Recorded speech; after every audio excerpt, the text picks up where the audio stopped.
hear a little bit about what Ilya? No? Yeah. A little bit of history about Ilya?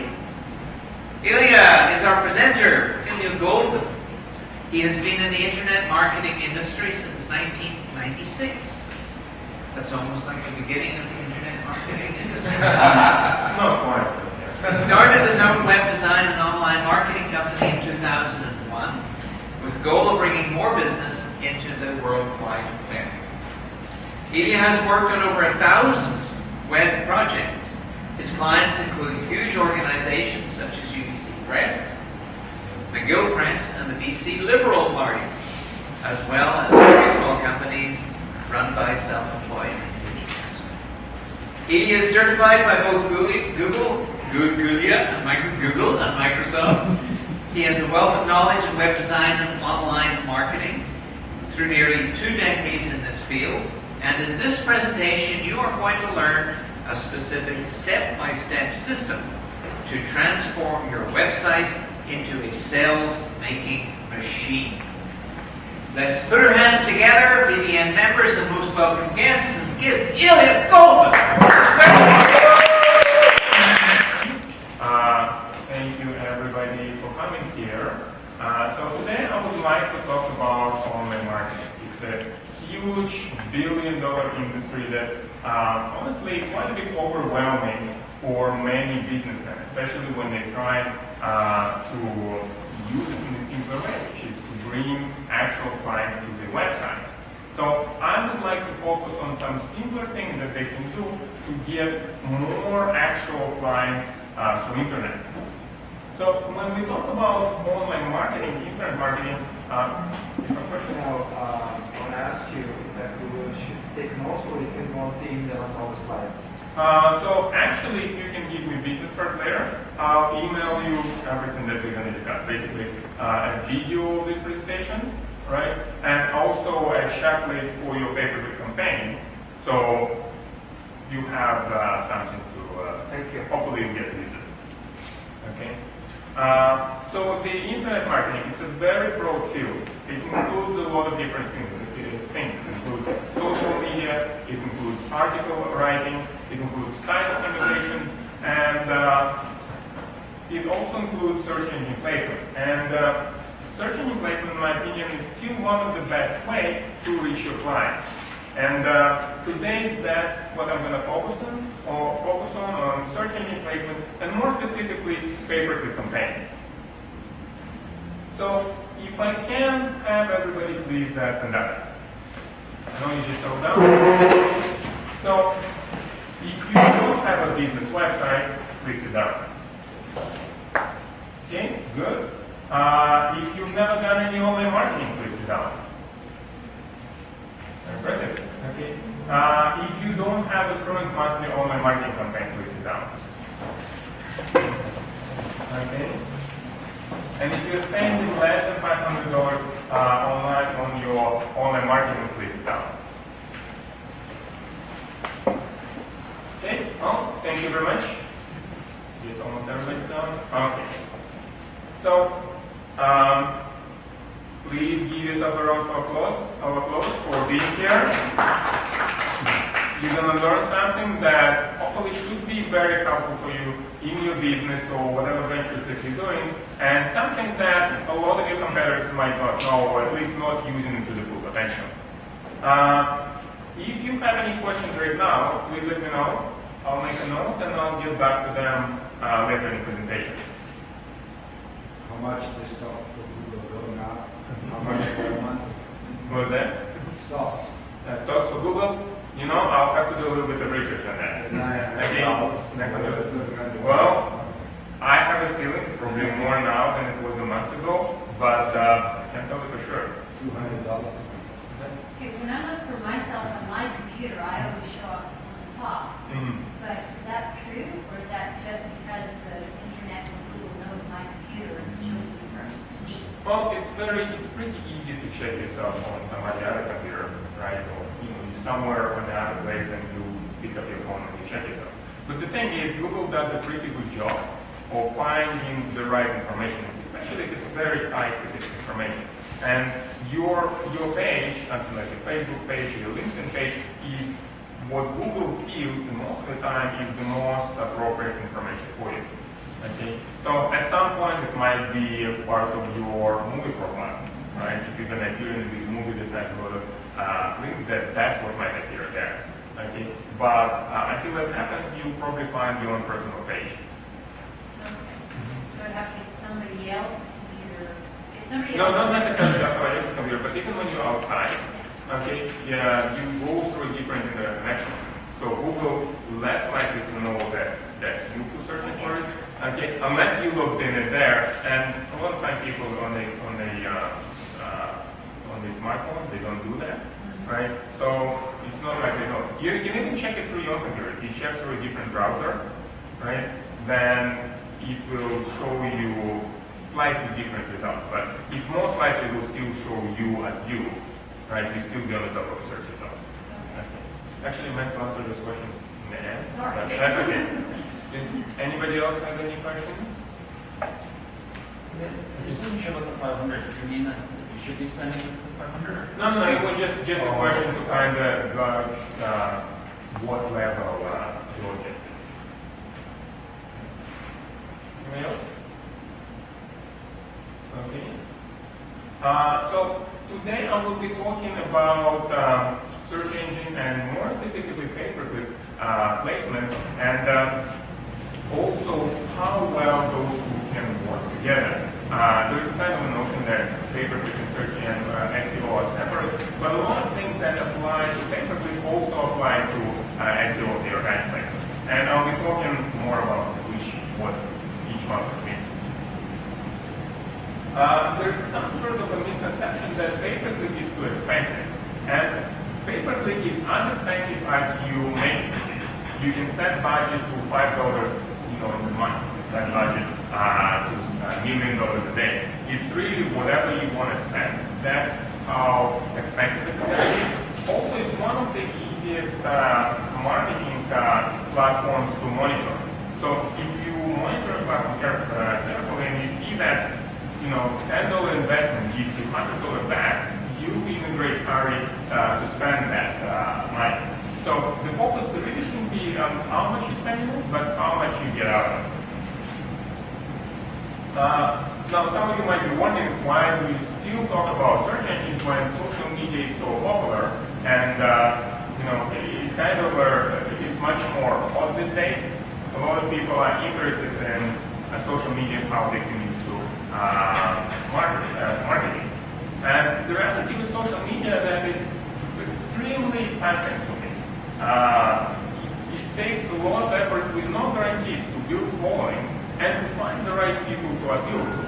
And the reality is that most business owners have much more important things to do, such as taking care of the business, taking care of the employees, and sleeping, and doing some other things than what's necessary to run the business. So while social media certainly has value and important, I find that search engine placement gives you more bang for your buck, and gives you definitely a bigger bang for the time that you spend. And social media also has its own pay-per-click campaigns, and that's after all how they make most of their money. Now the difference between social media campaigns and search engine campaigns is that social media is what we call demographic behavior campaign, and search engine demographic and search campaign. So social media based the results on who you are and what did you do in the past. And search engine campaigns base results on who you are and what are you doing at this particular moment. So if we take as an example, let's say a divorce lawyer. So a divorce lawyer can target in a few different ways. They can target through social media married couples who have been married for more than 6 years. Because that's very often where some married couples start, about 40% of married couples, according to research, start getting divorced. So they can target those type of people, and because they would expect them to be the right type of clients. Now, even though those people that they target is the right targeting, they still might be the right demographics for them. They're not necessarily going to look for this kind of service right at that moment. people don't really go to social media to look for specific services. They definitely spend a lot of time there, but it's not how they spend time there, it's what they actually do with their time.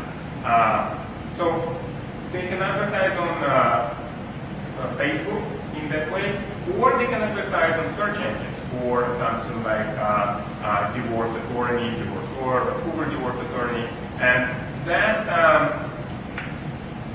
allows them to bring people that in that moment they specifically looking for that service, and there is really no better way for a business to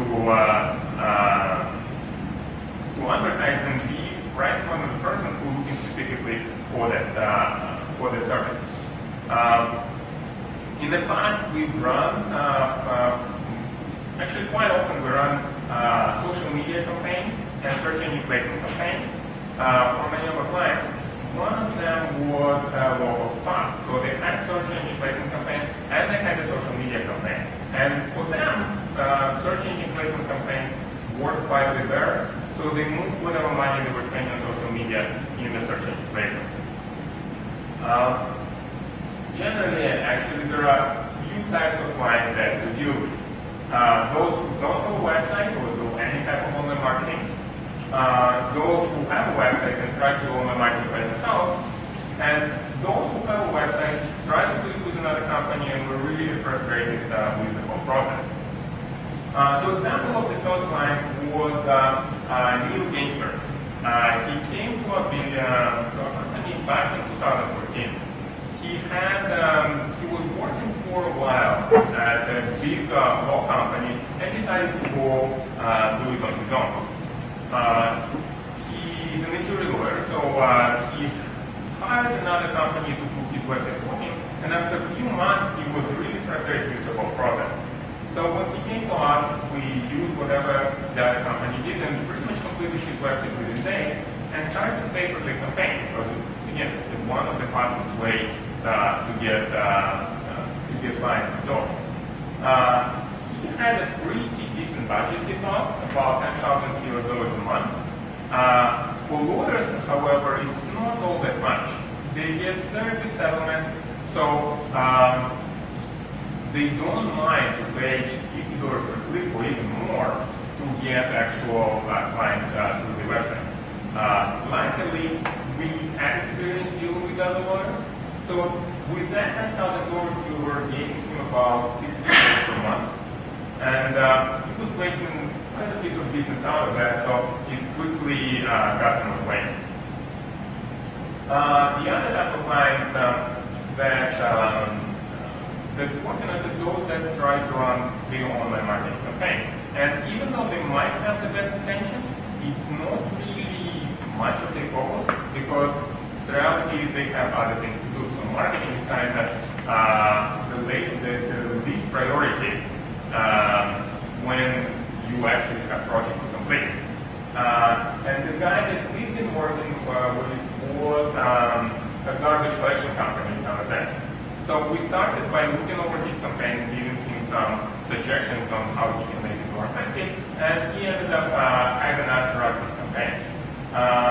The results that we were getting were pretty good. I mean, you can see here he spent about $1,200, and he got 746 clicks out of it, and that's what he would normally do in a month. And he got at least 140 phone calls. And these are the phone calls that people make just through mobile devices. It doesn't even include people going to the website and calling from there, or submitting an email form, or sending an email, basically using other ways to get in touch with you.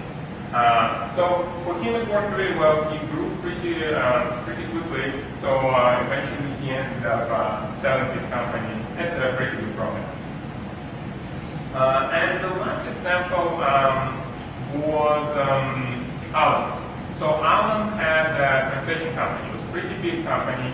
He was dealing with politicians, he was dealing with sports, and he was also working with another company who was managing his campaign. And he was kind of frustrated to work with them because he was kind of spending a lot of money that way, but when we looked over his campaign, it didn't seem like they even did much with it. We didn't update it in the months. And it had very few keywords for a company like this. When we took over it, even with some basic adjustments, we were able to get much better results. And eventually we restructured it with nearly 2 million keywords. Because for a translator, we registered most possible combinations. We had like German to French, French to English, English to Japanese, and so on. So overall, there are 2 million keywords in that campaign, and worked over everything before. This is what we said. The new campaign is working very well. We've been getting a lot more folks lately than the same time last year. Let's increase the target area and the budget as we discussed earlier. Best regards, Alan. So the last type of people that we deal with, that I didn't mention before, are those who don't really know what they need to do. So they're not sure how to get business through internet, so they don't know how effective it will be, so they don't know to spend much time on this activity. If you see yourself in any of these pictures, not alone, that is actual, case with most business owners. So let's look at some things that you can do to bring your website to life and to get more business and more sales. So, by show of hands, who has Google Analytics installed on the website? Okay. Good. Okay. Now, how many of you actually looked at your Google Analytics from last month? Not bad. Okay. Now, here's the trick question: how much does Google Analytics cost? It's free. It's free, but there is an enterprise version for $150,000 a month. I guess they pay for the rest of us. 99.99% of the time, the free version of analytics is more than enough. So analytics, for those who don't know, and for those who use it as well, it's a very convenient tool that gives you a lot of useful information about traffic to your website. It tells you how many people come to your website, how long they spend on the website, how many pages do they visit, where do they come from. It's not particularly complicated to install. Essentially, you need to set up a Google account, sign up for analytics, and put a special code on your website. And it's not particularly complicated, but in case you're not sure how to do that, please get your webmaster or some web professional to put it there for you. Once you have analytics running, it makes sense to set up goals. So it gives you additional information about how well the traffic to your website performs. Goals can be visits to a certain page. So let's say you have a form on your website and people submit it, they go to a thank you page. So you would want to track visits to the thank you page as goals. You can also track visits to something like a contact page, also as a goal. It's not that necessarily every person who comes to the contact page is going to contact you, but the probability of it is much higher. Also, a length of a certain visit can also be tracked as a goal. And when people spend a certain time on your website, it definitely shows that they are interested, they engage in what is happening on your website. So again, they're not necessarily going to contact you, but if people spend a good amount of time on your website, those are the people that are more likely to order from you. When you look for your analytics, you should pay attention to number of users, so how many people came to your website, pages per session, how many pages on average those people visited, and average visit duration, how long those people spend on the website, and also the bounce rate. And what bounce rate is number of people, basically ratio of people who came to your website and left pretty much after a visit to a single page. If it's too high, then something strange is going on. We've seen cases where website had a good number of visitors, but the bounce rate was really, really high. So even though it looked like the website is healthy and a lot of people coming to it, most of them were actually from abroad, from Russia for some reason. Okay. And most of them spend too little time on the website to be human. Also, when you look at your analytics, you should pay attention to how mobile visitors behave compared to desktop visitors. If your desktop visitor spends 3 minutes on your website and your mobile visitor spends 2 seconds, there might be something wrong with the mobile version of the website. Now, that being said, it's quite often that mobile visitors tend to do things faster, right? So if you see there is a little discrepancy, nothing wrong with that. But if mobile visitors leave very quickly, then you should at least check your website on mobile device and make sure it works well for you.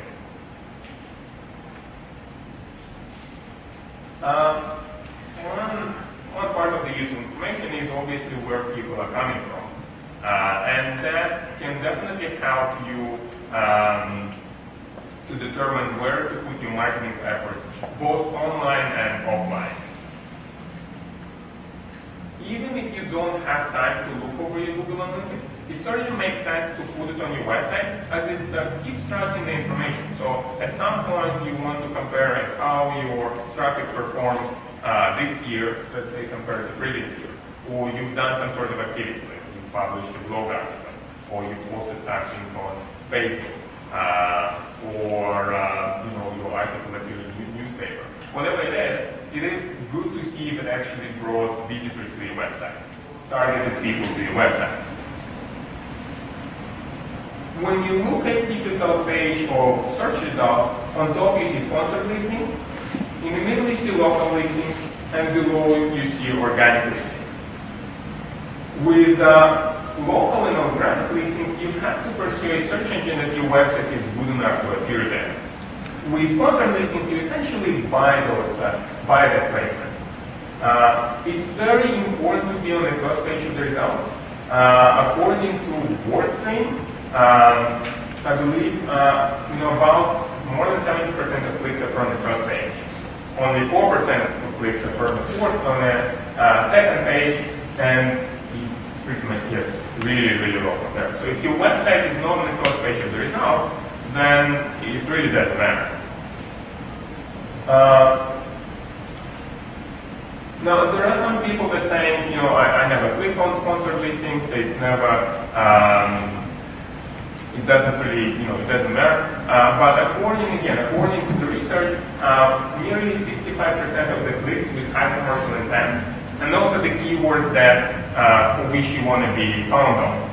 Right? Those are the keywords that actually will bring you clients. So those clicks were happened on sponsored results. So obviously it would be great to have your website on top of organic listings for every single keyword. But the reality is that it's pretty hard to get there. It takes a lot of effort, and honestly, even a lot of effort is not necessarily going to bring those results.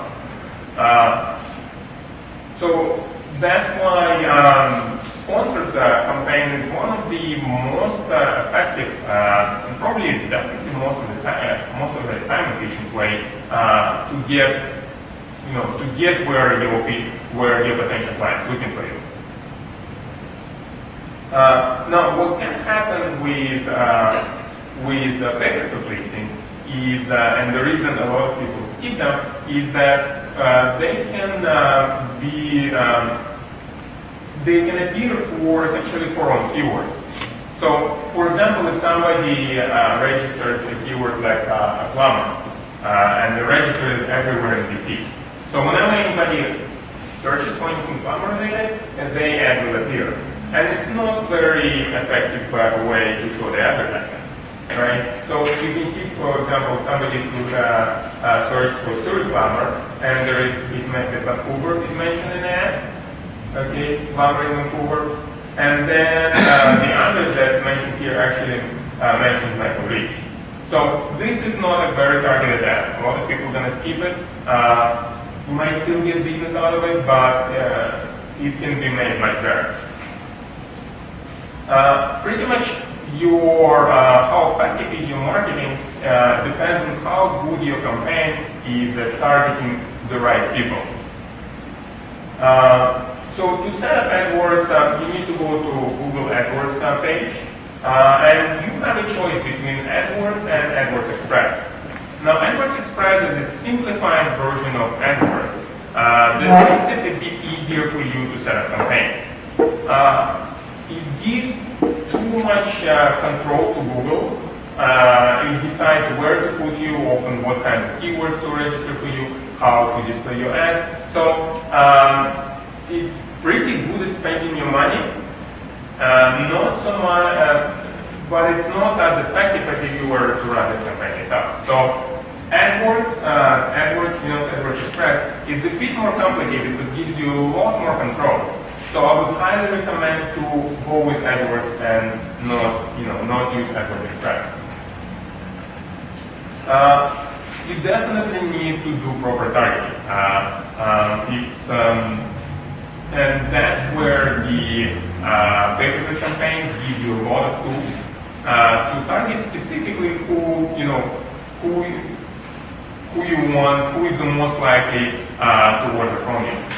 So one of the main components is the geo-targeting. You can target down to specific zip codes, you can target cities, you can target provinces, or you can target radius around the specific address. The other one obviously is the keywords. You should consider the keywords that people are looking for you, and also have them come to the right page on your website for this keyword. So for example, if you are a divorce lawyer, you should have a keyword something like divorce lawyer or divorce attorney, and bring them to the page on your website for that specific keyword. Don't just bring them to a home page where it doesn't give them specific information that they're looking for. Another thing is to decide is campaign schedule. Generally, when you cut out parts of the campaigns, then it allows other parts of the campaign to perform in a much better way. So by the rule of thumb, the best campaign schedule probably would be when you are available during your work hours, so you can take the best care of your clients. If you have an e-commerce website, then you can run your campaign 24/7 because your website can always accept orders. If your campaign is targeted, it's going to be a pretty big waste of money for you. We had one of our clients that was running a campaign with himself complained to us that he spent a lot of money marketing himself and got very little out of it. So he was a real estate agent and he was advertising himself for keywords such as Canada, targeting all Canada. So he got a lot of visits to his website, but a lot of those visits were pretty much, very few of those people had any interest in his local real estate services. So a campaign, Adwords account can allow you to have a lot of different campaigns. Those campaigns can have ad groups, and what ad groups are is a combination of ads and keywords. So very often when we set up campaigns, we set up many different campaigns, so it gives us maximum control. So let's say again, if we work with a lawyer, right, we can set up a campaign like Vancouver divorce lawyer, Burnaby divorce lawyer, Burnaby family law, and so on. So each one of them will be focusing on specific things and specific locations. And campaigns allow you to set their own schedule, they allow you to set their own settings, so you can easily adjust the campaign in a way that gives you the most control. If you want to spend, let's say, 60% of the budget in Vancouver and the rest everywhere else, you can set different campaigns, so you can split the budget in that way. Also, when you set up ad groups, it's very important to have tightly related group of keywords in specific ad groups. So again, for divorce lawyer, you can do divorce lawyer, divorce lawyer attorney, divorce lawyer Vancouver, divorce attorney, and so on. And all the ads in that campaign should be specifically for that kind of keywords. So very often people set up kind of like one ad group with all of the keywords they can think of and just a single ad for them, and it's not really the best way to do that because you want people, the whole point of search engine placement is to let people find what they're looking for. So if they find the ad that specifically targeted the keyword, they're much more likely to use it to go to your website, and if they come to the website to the page that specifically target what they're looking for, they're much more likely to convert. Also, Google really likes when people click on the ads. Because in the end of the day, Google is an advertising platform, and that's how they make money. So it encourages advertisers to have popular ads. So very often, if your ad is popular, you might be placed above somebody while paying less than them. So the way to achieve popular ads is through A/B testing. So you can run few ads side by side, and after some time suspend the ads that doesn't perform so well, and create another one for continuous competition. And you can see in this example, we started with ads that had a decent click-through rate, about 1.68%, then it went to 5%, then 8%, and in the end, we had two ads that were close to 10%. When you set a campaign, Google tries to enter you in as many sales channels, whatever sales channels they have. It is, after all, a good place to have to make money. So very often it makes sense to disable some of those sales channels. And probably one of the biggest money spender in there is display network. And the difference between display ads and search ads appear when somebody actively looking for those keywords, while display ads appear when we go to a website that might have information related to what they're looking for. So there might be an article about a new law pass or a latest marriage rate, something like that, and there might, for display ad, an ad might appear for that divorce plan. While the search ad would appear if somebody actually looking on the search engine for the one of the keywords registered. Display ads can be very wasteful. We had one of the clients, it was an online shoe store. So they were running a campaign, and it didn't really work all that well for them. So when we looked at it, we saw that a majority of the money were going through those display ads that never made any sales for them. So once we turned it off, they had a lot more money going to the parts of the campaign that worked a lot better for them. And that greatly improved the results right off the bat. And I'll be talking a bit more about it later. When you create ads, you can use ad extensions. So what ad extensions do, they allow your ads to have additional information, something like a phone number, or site links, or address. So those things make your ad bigger and make it more attractive. And if you have a phone number directly in your ad, very often people who are looking for that specific service click directly on that number to get in touch with the advertisement. They won't even go to the website. So the sales process can be very, very short if you're setting your campaign properly. So one of the most powerful things that pay-per-click allows you to do, as opposed to search engine placement, is that whatever changes you do your campaign will be reflected almost instantaneously. So let's say you start your campaign, it doesn't really get enough clicks. Once you can adjust the bits, and you can look over your campaign next day, and whatever changes that you make will be attracted away. Or if you have, let's say, a holiday special program or something like that, then whatever you do will display the results very quickly, which makes it one of the most effective way to market yourself. So way to see how effective your campaign is, you need to set up conversion target. And what conversion are is similar to the goals that you have in analytics. And this is to a specific page on your website, something like a page. Or let's say you're in an e-commerce store, so somebody completes an order at the final page, you would want to target visits to them. Because it will show you which parts of your campaign, which keywords are actually bringing this type of visitors that convert. So it makes sense to put more money toward those specific keywords and downgrade or completely spend the parts of your campaign that just bring visitors that don't really buy anything. Also, Google Adwords and Google Analytics can be integrated together. And when you integrate together, it gives you additional information, something that you wouldn't normally just see in AdWords.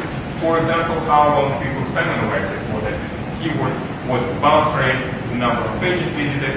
So all of that information is extremely helpful in addition to conversion to see how effective your keywords are. Also, sometimes if you don't have direct access to the website, when you combine it with analytics, you can integrate goals that you have in analytics as conversions in AdWords. So you can skip a step later. It makes sense also to set up regular reports to come to you, and you have pretty good flexibility with it. You can have them every day, you can have reports go to you every month. And definitely makes sense to also keep an eye on those reports. So far we've been talking mainly about Google, but there are other search engines that also have their own favorite campaigns, and that's Yahoo and Bing. And they actually started pay-per-click before Google did. So used to be go.com, then it went go2.com, then it became Overture, then Google entered in that picture. But the Yahoo and Bing pay-per-click campaign is still very relevant. You might wonder why should you even bother with that, but they still get about 25% of the market, and very often you can reach to Yahoo and Bing type of clients that you normally wouldn't be able to reach to Google. So if somebody not particularly computer savvy, they might have a computer with Internet Explorer or Microsoft Edge installed on it. They never bother to get another browser. They never bother to change the default search engines on their computer. So they continue to use Yahoo and Bing. Also, Yahoo and Bing tend to be a lot less competitive than your Google campaign. So we had one of our clients was a water damage restoration company, and these are very competitive companies. Again, those are very big projects, and those type of advertisers don't mind to pay $20, $30 per week, similar to lawyers. But Google and Yahoo and Bing, what they were paying was considered the best. It was, maybe $5 to $6. So certainly it made sense for them to use Yahoo and Bing in addition to Google. So if a budget allows it, it's certainly good to use this type of advertising as well. So with Google Adwords, you typically get a lot more searches. There are 75% of users who use Google. And with Bing ads, the exposure is lower, but the competition is quite a bit lower as well. So it can be quite a bit cheaper for you. Now, I mentioned earlier that AdWords can work pretty well with organic placement. And when you do organic placement, with AdWords, when we run campaigns, we often register hundreds, thousands, in some cases millions of keywords. And it simply will be impossible to optimize your website for so many keywords. So with organic placement, you have to be a lot more selective. And when you run a pay-per-click campaign, you can see specifically what kind of keywords are working best for you, and those are the keywords that you would want to focus on for the organic placement. So if you look at this search results page, I hope you can see it. So Alpha Tantanon is a client, okay, and the search is for a keyword that is extremely relevant for them, Burnaby Onyx. You can see the number 2 unsponsored results, and we don't really want them to be at number 1, because at number 1 means they pay the most. At number 2, they exactly in the right position. You can also, they add there, the ad in top is the sponsored ad. It's a lot bigger than the ad in the number 1 placement. So even though they, number two, they likely to receive more, higher percentage of clicks than the ad above them. And the reason it's bigger is because we've added all those ad extensions and we did whatever is necessary to have the ad to be bigger. Number one and number two on organic. So they clearly dominate this keyword that is very high value keyword for them, and it brings them a good amount of business. So here's what they told us. Internet Exposure worked with us closely on the redesign and the search engine ranking for a website.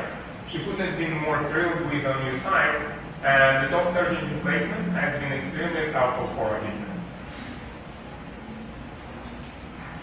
I've mentioned a shoe store company earlier. And when we started working with them, they had a pretty basic campaign that was wasting quite a lot of money for them with that display advertising that I mentioned earlier. When we started working with them, well, first of all, just by removing those display ads, we're able to get them appear on the search results a lot more often than before.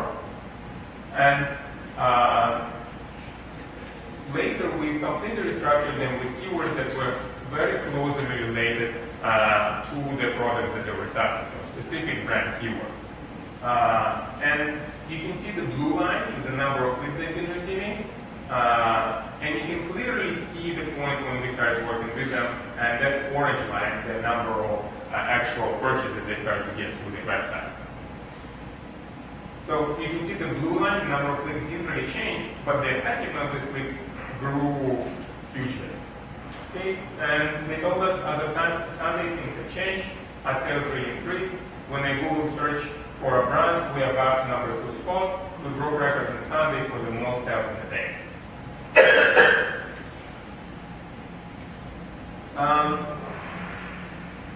As I was saying earlier, the focus in the search engine campaigns should be mostly not on how much money you put into that, but what's your return on investment, how much money you get out of it.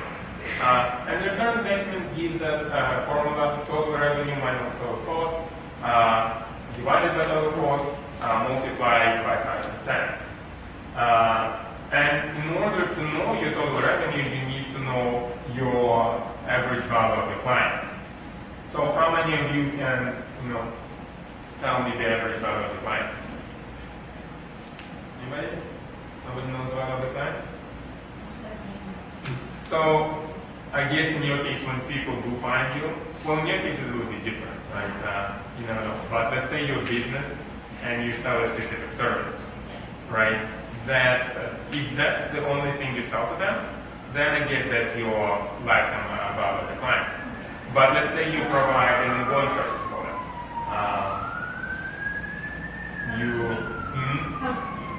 Okay, so let's say house cleaning. Okay, so you do house cleaning for them every month, right? And you charge them, let's say, $200 for it, right? And on average, you do it for each client for 2 years.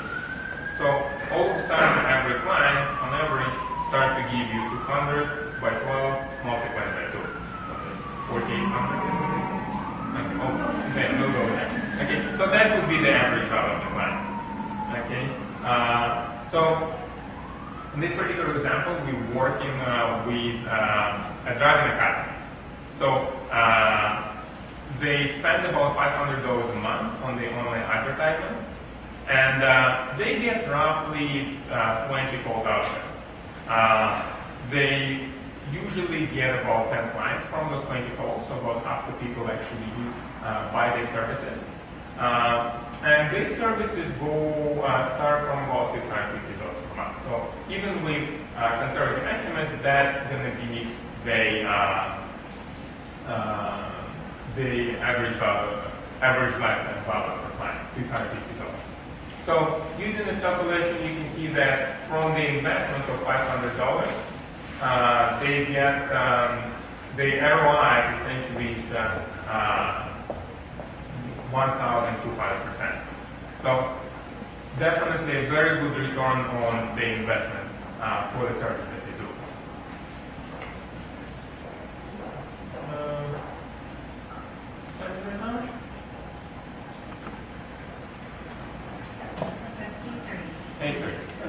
we might start earlier, but we still have time. So what I did in a few of those presentations is a cycle.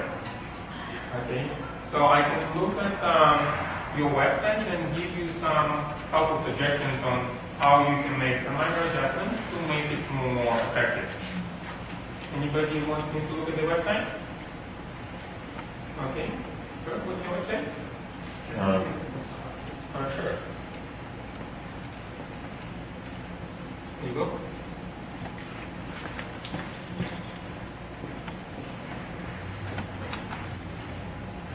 Okay, what's your website? Studio Corolla.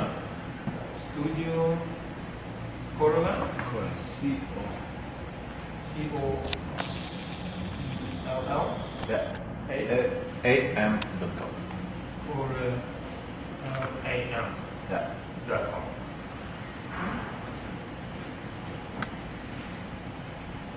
Okay, so Studio Corolla, a pretty website. Okay. So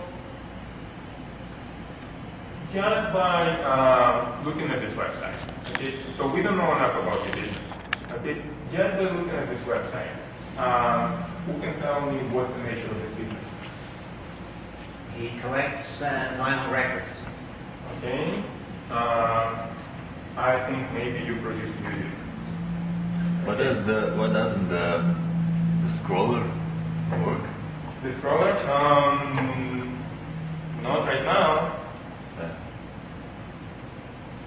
Okay. Yeah. Okay. Maybe you collect books as well. Okay. Sorry. Maybe you collect books and transfer to music. The point is, it's not quite, to me at least, right?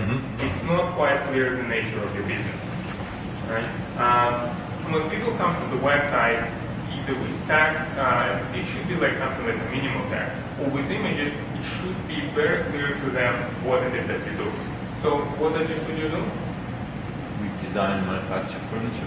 Oh, you design and manufacture furniture. How does it you? Yeah, you mentioned it earlier, but it wasn't clear from looking at it that that's what you do. Okay, and I understand that you looking for kind of unique appeal, right? You want to target that specific audience, but just by looking at it, and maybe if I were to scroll down, okay, feature products, okay, the way it's set up right now, it's not clear that that you design furniture, okay. You have enough space here to mention it. Now, it doesn't necessarily have to become, like I understand you want to have a more artistic website, but you can still have both. Okay, if you have sliding images, you can put on those images furniture design, interior design, okay, whatever services that you do, you can put them all together at once. Now, objective of most business websites is to have people contact you, right? And you can make it much easier for people to do so if you have a phone number somewhere at the top of the website, typically top right. Easy thing to do, greatly improves the way, the ratio of the people that contact you. Besides having that phone number, also it's a good idea to have contact page, right? You can never really make it too easy for people to get that business. Okay. Thank you. Also, I understand your website does, okay, so you have products and you sell them? Well, this is just a test. This is just a test. Yeah, Okay. website is just an. Okay. Well, I guess it's, at this point, it's not really supposed to be, okay, so it's supposed to be meaningful products. Yeah. Okay. So the way it's right now, you have big moi and moi box. I personally, does moi mean something? Yeah, it's a name. It's an, okay. All right. It means high in Finnish because Finnish is where the idea of the company. Finland is where the idea of the company started. Oh, okay. But for me, that don't know why, right? I think like a bit of a description under the product will make things quite a bit clearer. So I think it's a very pretty website, but by making things clear to visitors, by adding an easier way for them to get in touch with you, you can have a more effective website. Okay. Anybody else want to? Thank you. Okay. What's your website?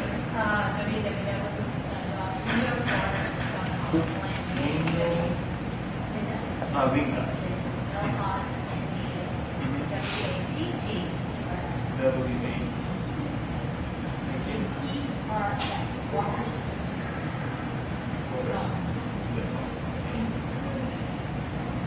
Giving the word action superhero training. Alright, okay.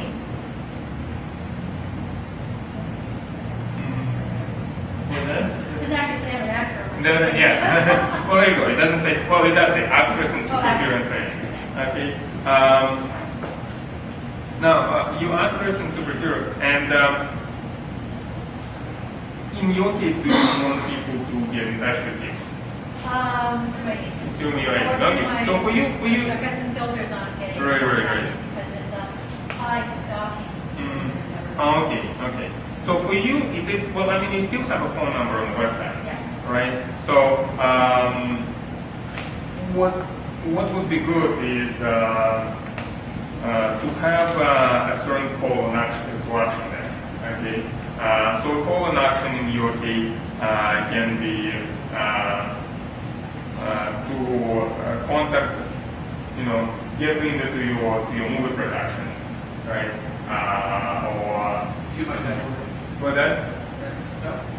View my real. Yes. That was my next suggestion. But specifically, like I'm going from top to bottom, right? So basically, a way for people to urge them to do something. The objective of the website is to have them contact you or contact your engine. Okay. So to have Linda superhero, rescue you. Well, you can kind of come up with the right ideas, but at least it does make sense to have them somewhere on top. Okay. With the phone number so people can get in touch with you easily. Right? Okay. You have a nice picture of yourself, but with actresses, it makes sense to portray different things, right? So there is a photograph, which is very nice. But remember, we looked at the previous website and it has sliding images, so it's not something that's particularly complicated to add. But for actors, probably even more important, have you appear in different ways.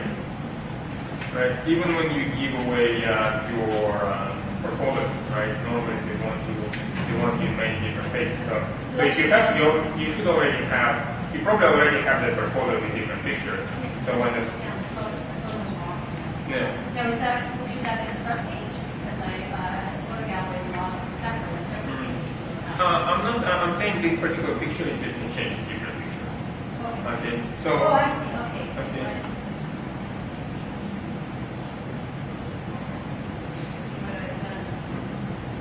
Photo gallery page, but do that on the front page. That's it. So let's take a look at the photo gallery. Okay, so you have nice photos, right? Okay, and you have them sliding.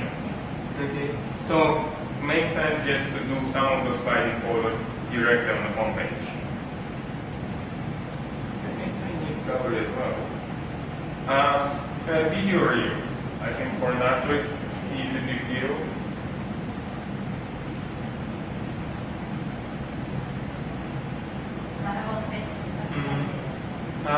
And your website, it is up to, as actress, it seems like it's a website did you do it yourself? I did it myself. Okay. All right, well, there is nothing wrong with that. Okay, I mean, And I tried to do it, I tried to do it so that you didn't have to scroll down. Okay. And on the page, I'll say GoDaddy website builder. It doesn't particularly make things easy, right? It's make things. Let me rephrase it. It makes things easy, but it doesn't make them right. Yes. Okay. So it's a tool to quickly get the website going there, but it's hard to get a good website. With that, however, you can still use the tool. For example, the page when you scroll down on eBay if you wanted to know.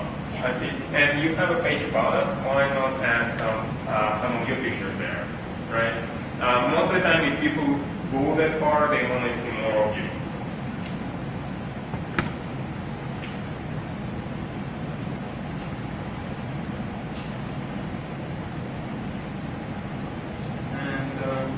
Okay, there we go.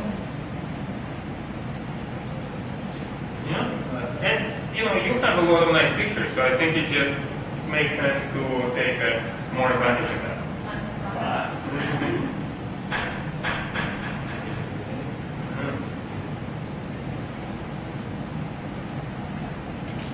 Okay, resume, nice, IMDb record, that's nice as well. And IMDb record, but you probably also have social media. Yeah. Okay, and probably something that you mentioned for the social media icons on the page. But it's almost everybody has social media these days, so why not feature it on your website? Right? Link to your Facebook, link to your LinkedIn,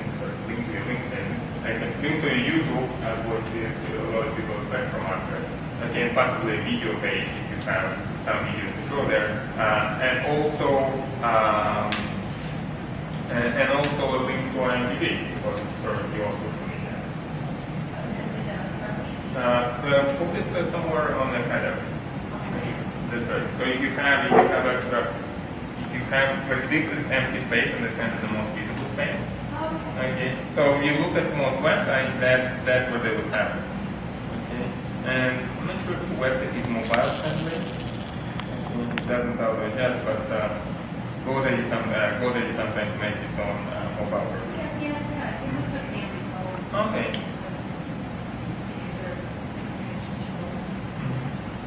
Okay, so if anybody wants me to review the website, it's probably something you do next time. But now, if you take a hold of that handout and let's see if you can listen carefully. Okay. So the first page is for you to consider your campaign. Okay, but let's see if you can answer the missing parts on page number 2. So when you do campaign maintenance, you should set up what kind of tracking? Conversion tracking? Yeah, conversion tracking, and you need to integrate Adwords with. Exactly, very well, very good. Okay, so integrate Adwords and analytics. Okay, it gives you a lot more useful information. Okay. I'm not sure if I mentioned that, so I'll just give it to you. When you review your campaign, initially you should review it daily, okay, until it's out, and after that you can review it weekly or bi-weekly. Okay, and you can set up what that will come to you through emails. Excellent. Okay, and Yahoo and what search engines are main competitor to the other search engines? Good. And the main comparison to what? Very good. People were listening to some people. Okay. Okay, when you set up your campaign, you have to decide what what geographical areas would you like to target? Okay. And second one, what is appropriate for your business? Keywords. Yeah. What keywords are appropriate pages for your business? And what pages on your website are appropriate for your keyword strikes. Okay. And also, what is your campaign schedule? And what we recommend to disable unless you really want to run it. Display ads. The exactly display ads. Okay. And what should you set up to have your ads give you additional information to visitors? No, it's Google Ad Extensions. Okay. And the last one, do you review your campaign regularly?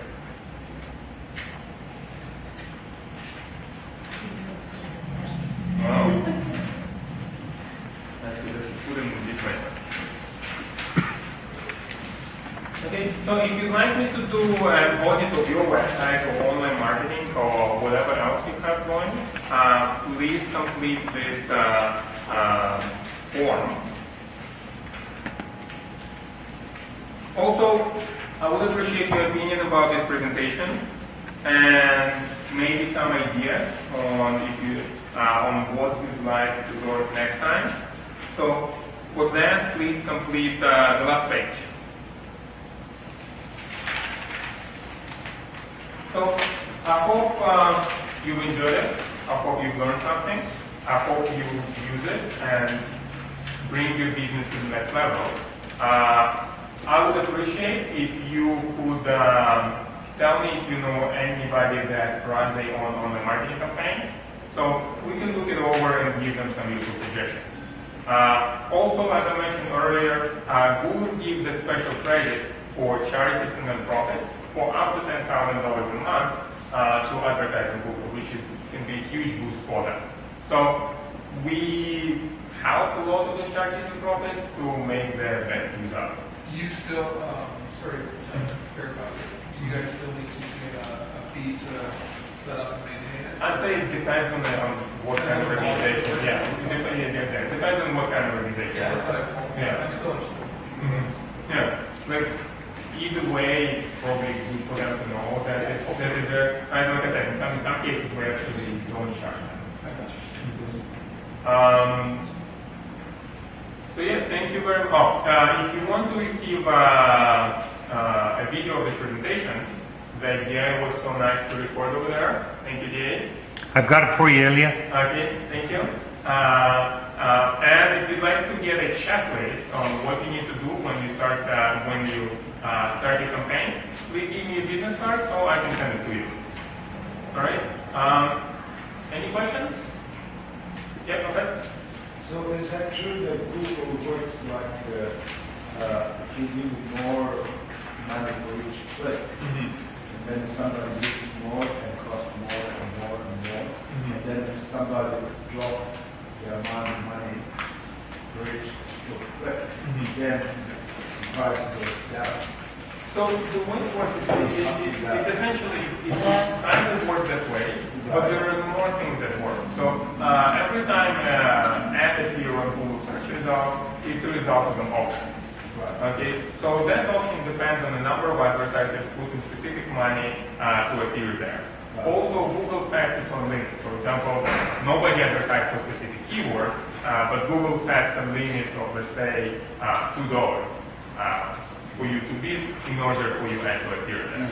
So normally when you select a bid, you put on the Google the maximum amount you're willing to pay for the keywords that you're searching about. Okay, and your cost for each click shouldn't really go above that.